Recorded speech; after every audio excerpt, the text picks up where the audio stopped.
زبیر احمد صاحب سری نگر سے سوال کرتے ہیں، کشمیر میں اکثر لوگ سوشل میڈیا کا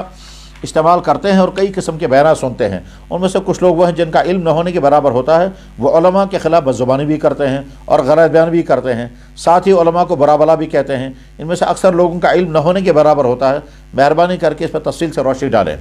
اس سلسلے میں مختصراً یہ عرض کرنا ہے کہ کسی مسلمان کے لیے جائز نہیں ہے کہ دوسرے مسلمان کے خلاف بدزبانی کرے۔ اللہ کے نبی علیہ السلام نے ارشاد فرمایا، بخاری شریف میں حدیث ہے، سباب المؤمن فسوق، کہ مسلمان کو گالی دینا فسق ہے۔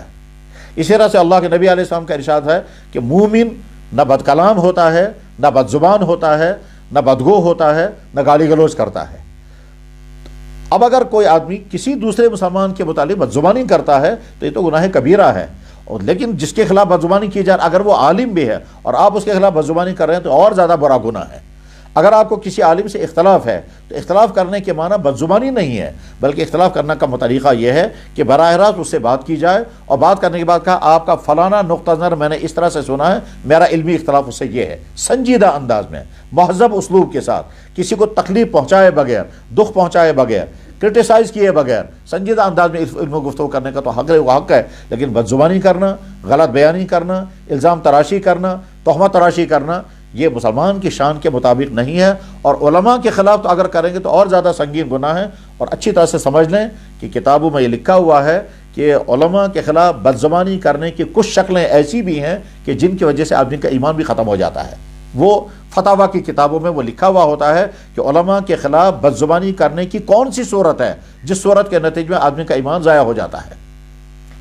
ہمارے ہاں فتویٰ کی بہت بڑی مشہور کتاب ہے فتاویٰ عالمگیری، جو سلطان اورنگزیب عالمگیر نے علماء کے پورے پینل کو بٹھا کر کے وہ فتویٰ کی کتاب مرتب کی تھی۔ اس میں پورا ایک باب لگا ہوا ہے جس میں وہ لکھتے ہیں کہ کون کون سی بات سے آدمی کا ایمان ختم ہو جاتا ہے، انہی میں سے ہے علماء کی تحقیر کرنے سے، علماء کی خلاف بدزبانی کرنے سے اور ان کی توہین کرنے سے کچھ صورتوں میں، کچھ حالتوں میں آدمی کا ایمان خطرے میں پڑ جاتا ہے۔ لہٰذا ہر آدمی کو اپنی زبان پر قابو رکھنا چاہیے۔ عام مسلمان کے حق میں بدزبانی کا اختیار نہیں ہے تو علماء کے خلاف بدزبانی کرنا تو اور زیادہ خطرناک ہے۔ اور جب کسی دور میں کسی جگہ کے مسلمان اپنے علماء کے خلاف بدزبانیاں کرنے لگتے ہیں اور اس کے نتیجے میں عوام علماء سے کٹ جاتی ہے، اس کے بعد پھر وہ عوام بگڑ جاتے ہیں، سدھار نہیں ہوگا۔ کیوں؟ سدھار جس طبقے سے ہونے والا تھا ان سے آپ نے بدزبانی کر کے لوگوں کو کاٹ دیا ہے، اور یہ دنیا میں مہم ہے۔ کسی طرح سے مسلمان جو ہیں وہ اپنے علماء سے الگ ہو جائیں، اور اس کے بعد پھر ان کو بھٹکانا بہت آسان ہوگا، اور جس جگہ کے لوگ اپنے علماء سے کٹ گئے وہاں کے لوگوں کو گمراہی سے بچانے کی کوئی شکل باقی نہیں رہتی ہے۔ یہ ایسا ہی ہے جیسے اگر کسی جگہ کے لوگ ڈاکٹروں سے کٹ جائیں تو بیماریوں کا علاج کیسے ہوگا؟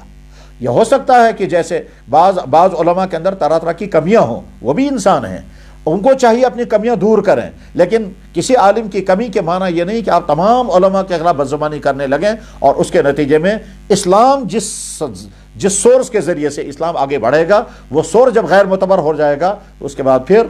گمراہ ہونے میں اور نئی نسل کے بگڑنے میں کوئی دیر نہیں لگے گی۔ بہرحال جو بھائی بھی علماء کے متعلق اپنی زبان کھولنا چاہتے ہیں وہ پہلے بہت اچھی طرح سے سوچیں کہ وہ اللہ کے سامنے بھی اسی طرح کا جواب دے پائیں گے یا نہیں، اور اللہ جب پوچھیں گے کہ جن لوگوں نے میرا دین پڑھا تھا اور وہ تم کو دین سکھا رہے تھے، ان کے اندر اگر کمیاں تھیں، تم کو کیا حق تھا ان کے خلاف بدزبانی کرنے کا، اس کا تو مجھے جواب دو۔ اور یہ وہ عیب ہے جس عیب کے نتیجے میں دنیا کی دوسری قومیں تباہ ہو چکی ہیں۔ اللہ تعالی ہماری حفاظت فرمائے۔ اور قیامت کی علامتوں میں سے ایک علامت یہ بھی ہے کہ دین پڑھنے اور پڑھانے والوں کے خلاف لوگ بدزبانیاں کریں گے، یہ قیامت کی علامتوں میں سے ایک علامت ہے۔ اللہ تعالی ہماری حفاظت فرمائے۔